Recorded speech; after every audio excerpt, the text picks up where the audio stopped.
बांबरुड ते तरवाडे साईबाबांची पालखी मिरवणूक व पायी दिंडी सोहळा उत्साहात।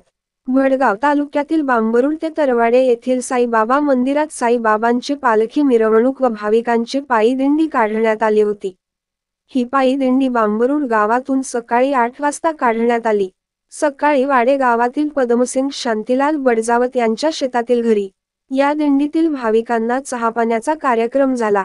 वाडे गावातील सेवानिवृत्त शिक्षक जयसिंग भावसिंग परदेशी यांचे घरी भाविकांना अल्पोपहार देण्याचा कार्यक्रम झाला होता। ग्रामपंचायतीसमोर पालखीचे दर्शन घेत भाविकांनी वाद्याच्या तालावर नृत्य केले। यावेळी लोकमतचे पणकार अशोकबापू परदेशी यांनी साईबाबांच्या पालखीचे दर्शन घेत पायी दिंडीत सहभागी झाले। यावेळी वाडे गावात नागरिकांसह भाविकांचा पायी दिंडी वारीत मोठा सहभाग दिसून आला होता। वाडे गावामार्गाने टेकवाडे बुद्रुक, टेकवाडे खुर्द, न्हावे मार्गाने दिंडीचे श्रीक्षेत्र तरवाडे येथील श्री साईबाबा मंदिरात देवस्थानात दिंडी वाजत गाजत आनंदाच्या वातावरणात पोहोचली।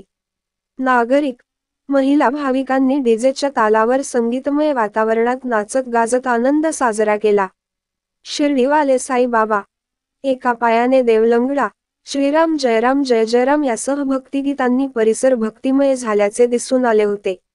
श्री क्षेत्र तरवाडे साईबाबांच्या मंदिरावर पायी दिंडी पोहोचताच आरतीचा कार्यक्रम झाला। भाविकांनी श्री साईबाबांचे दर्शन घेतले। यावेळी मंदिरावर महाप्रसादाचा कार्यक्रम संपन्न झाला। महाप्रसादाचा लाभ दिंडीतील भाविकांनी घेतला। महाप्रसादाचा खर्च व वादय खर्च बांबरुड गावातील छायाबाई राजेंद्र पाटील यांनी स्वखर्चातून केला होता।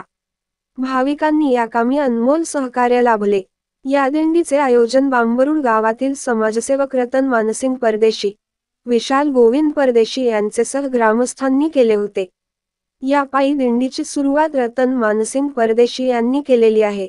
या पायी दिंडीचे हे 14वे वर्ष असल्याची रतन परदेशी यांनी माहिती दिली आहे।